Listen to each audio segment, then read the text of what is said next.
তাহলে আমাদের কি কোনো জানের মালের মূল্য নাই? আমাদের অবস্থাটা দেখছেন আপনারা একটু? এটা কি আমাদের শাস্তি দিচ্ছেন আপনারা? আমরা কি আমাদের কি বিমানে 1 টাকা কি কম নিছেন? না আমাদের কাছে পেমেন্ট পাবেন? আপনি সাদা পাবেন? আমার কোনো দাম নাই না। এটা কি হচ্ছে? আচ্ছা ম্যাডাম আমরা আসি। এই যে আপনাদের সিনিয়র স্টাফ দেখেন, এখানে সিনিয়র স্টাফ কোথায়? দেখেন কালকে থেকে আজকে পর্যন্ত তাহলে আমাদের কেন কোনো উনি খোঁজই আলাদা নেয় নাই। যাচ্ছে? কোনো কালকে থেকে এই পর্যন্ত কোনো খোঁজ খবর কোনো কিছু নিচ্ছে না বাংলাদেশ বিমানে।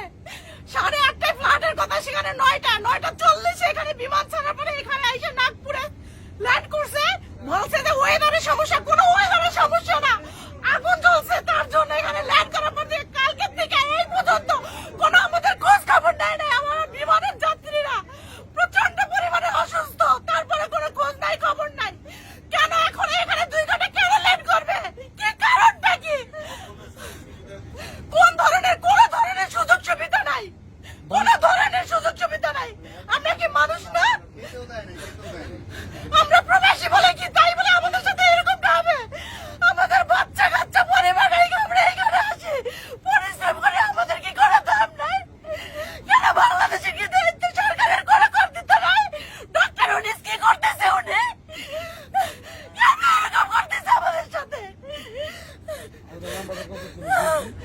আমাদের পরিবারের সাথে যোগাযোগ করতে পারতেছি না, এখানে না ওখানে না, কোনো খোঁজও নেয় নাই। কোনো ধরনের না। এয়ারপোর্টে বসে রাখছি। এখানে বাচ্চা অসুস্থ, মেয়ে মানুষ অসুস্থ, এই দেখেন আমার অবস্থা হলো কি হবে? কি অবস্থা দেখেন আমার?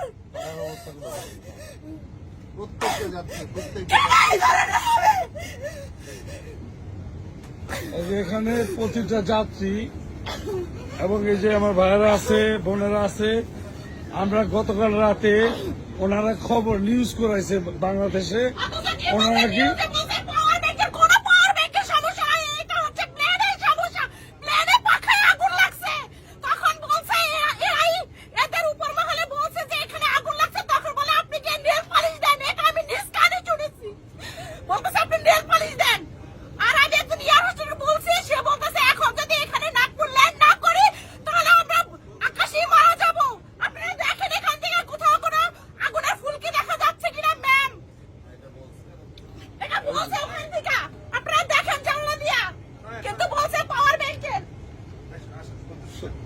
এখানে আমরা গতকালকে ফ্লু করছে বাংলাদেশ থেকে দুবাইয়ের উদ্দেশ্যে BG347।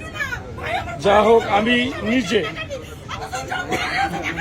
খেলা দেখার জন্য দুবাই যাইতেছিলাম। খেলা তো দূরের কথা, খেলা কিছু দেখতেই পারবো না। আর ওনারা বলছে যে ওনারা নাকি আমাদের ফুল সাপোর্ট দিছে না করে না, এটা বলছে কিন্তু এই যে এটা বলছে ওনারা আমাদের ফুল সাপোর্ট করছে নাকি ওনারা। খাবারও দেয় না, অ্যাকোমোডেশনও দেয় না, কিচ্ছু দেয় না।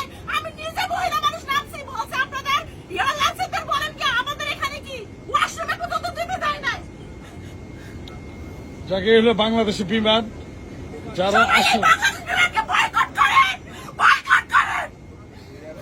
বাংলাদেশ বিমান আসলে আমাদের একটা প্রতিষ্ঠান এবং এটা আমাদের জন্য, আমাদের বাংলাদেশের জন্য একটা লস্ট প্রজেক্ট।